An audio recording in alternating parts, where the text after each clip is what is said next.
ഹബീബി, നമ്മുടെ all India van ലൈഫിന്റെ രണ്ടാമത്തെ ദിവസമാണ് ഇന്ന്.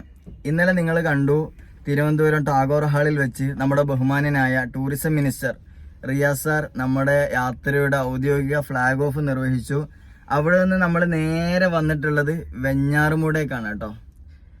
ഇന്ന് തിരുവനന്തപുരം ജില്ലയിലെ വെഞ്ഞാറുമൂട് അറിയാത്തവരായിട്ട് കേരളത്തിൽ ആരും ഉണ്ടാവില്ല. കേരളത്തെ ഒന്നടങ്കം ഞെട്ടിച്ച ഒരു ക്രൈം നടന്ന സ്ഥലമാണ് ഈ വെഞ്ഞാറുമൂട് എന്ന് പറയുന്നത്.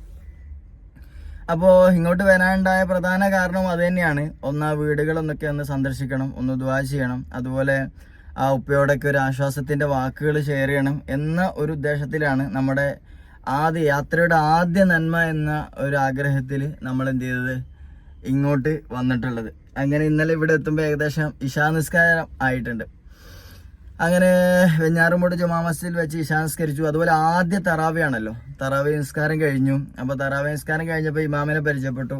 അങ്ങനെ ഇമാമ നമ്മളോട് പറഞ്ഞു ഇവിടെ താമസിക്കാനുള്ള സൗകര്യം ഏർപ്പാടാക്കി തന്നു. അതോടൊപ്പം അത്താഴം എന്ത് ചെയ്യുമെന്ന് ചോദിച്ചപ്പോൾ ഞങ്ങൾ പറഞ്ഞു ഹോട്ടലിൽ കഴിക്കാമെന്ന് പറഞ്ഞു. അപ്പോൾ ഉസ്താദ് പറഞ്ഞു പിന്നെ വേണ്ട, എൻ്റെ കൂടെ ഒരു പിടി, നമുക്ക് ഞാനൊന്നും പ്രിപ്പയർ ആയിട്ടില്ല, ഒരു പിടി ചോറ് കഴിക്കാമെന്ന് പറഞ്ഞു. സത്യം പറഞ്ഞാൽ ഈ ഒരു പിടി ചോറ് കഴിക്കാമെന്ന് പറഞ്ഞപ്പോൾ ആശങ്കയായിരുന്നു കേട്ടോ. കാരണം ഒന്ന്, യാത്രാക്ഷീണം നല്ലോണം ഉണ്ട്. രണ്ട്, നാളെ ആദ്യത്തെ നോമ്പാണ്. അതായത് ഇന്ന് ആദ്യത്തെ നോമ്പാണ്. അപ്പോൾ നല്ല ടയേർഡാവാൻ സാധ്യതയുണ്ട്. അപ്പോൾ അത്യാവശ്യം നല്ല ഭക്ഷണം കഴിക്കണമല്ലോ. പക്ഷേ ഉസ്താദ് ക്ഷണിച്ചല്ലേ. അപ്പോൾ അത്താഴത്തിൻ്റെ സമയമായപ്പോൾ നമ്മൾ എഴുന്നേറ്റ് ഒരു 4:30 ആയപ്പോൾ ഉസ്താദിൻ്റെ കൂടെ ഭക്ഷണം കഴിച്ചു.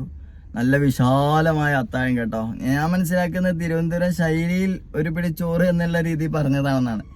അങ്ങനെ അൽഹംദുലില്ലാഹ് സുബ്ഹിയൊക്കെ നിസ്കരിച്ച് പിന്നെ നമ്മൾ എന്ത് ചെയ്തു അറിയോ, അവിടുന്ന് ആദ്യമായിട്ട് പോകുന്നത് അഫ്സാൻ മോൻ്റെ വീട്ടിലേക്കാണ്. അപ്പോൾ ഏകദേശം വെഞ്ഞാറുമൂട് ടൗണിൽ നിന്ന് ഈ കുട്ടി അഫ്സാൻ മോന്, അതുപോലെ അവിടുത്തെ ഉമ്മയൊക്കെ, അതായത് ഈ പ്രതിയുടെ വീട് എന്ന് പറയുന്നത് ഒരു 4 കിലോമീറ്റർ ഉണ്ട്. അപ്പോൾ അവിടെ പോയപ്പോൾ അവിടെ പോലീസ് എൻഗേജ്മെൻറ്റും കാര്യങ്ങളൊക്കെ ആയതുകൊണ്ട് അവിടെ വീട് ക്ലോസ് ആണ്. അതുപോലെ ഉമ്മ ഹോസ്പിറ്റലിലാണ്. ഉപ്പ ഒരുപക്ഷെ ഹോസ്പിറ്റലിലോ അല്ലെങ്കിൽ ബന്ധു വീട്ടിലോ ആയിരിക്കാനാണ് സാധ്യത എന്നാണ് അവിടുത്തെ നാട്ടുകാർ പറഞ്ഞിട്ടുള്ളത്. അങ്ങനെ നമ്മൾ അവിടുന്ന് നേരെ തിരിച്ചു പിന്നെ വെഞ്ഞാറുമൂട് ടൗണിലേക്ക് വീണ്ടും വന്നു. വെഞ്ഞാറുമൂട് ടൗണിൽ നിന്ന് വെറും 1 കിലോമീറ്റർ മാത്രമാണ് ഈ ഫർസാന എന്ന് പറഞ്ഞ പെൺകുട്ടിയുടെ വീട്ടിലേക്കുള്ള ദൂരം. അങ്ങനെ ആ വീട്ടിൽ പോയി അവിടുത്തെ ഉപ്പയെ കണ്ടു, അവിടുന്ന് ദുആ ചെയ്തു. പിന്നെ അപ്പോൾ സത്യം പറഞ്ഞാണ്ടല്ലോ, സമാധാനിപ്പിക്കാൻ പോയ ഞാൻ തകരുന്ന ഒരു അവസ്ഥയായിരുന്നു ഉണ്ടായത്.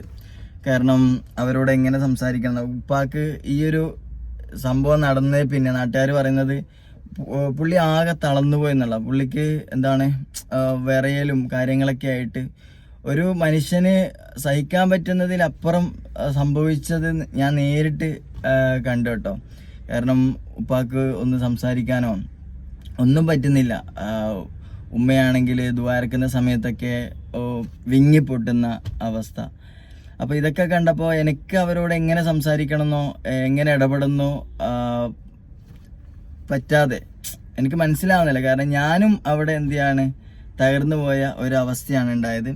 അങ്ങനെ അൽഹംദുലില്ലാഹ് അവിടുന്ന് ദുആ ചെയ്തു. പിന്നെ എന്നെക്കൊണ്ട് പറ്റുന്ന സമാധാന വാക്കുകളൊക്കെ പറഞ്ഞു.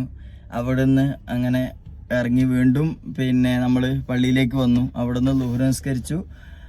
അങ്ങനെ അവിടുന്ന് ളുഹ്ർ നിസ്കരിച്ച് അവിടുത്തെ നാട്ടുകാരെ കണ്ടപ്പോൾ, നാട്ടുകാരൊക്കെ എന്ന് പറയുന്നത് ഭയങ്കര ഷോക്കിലാണ്.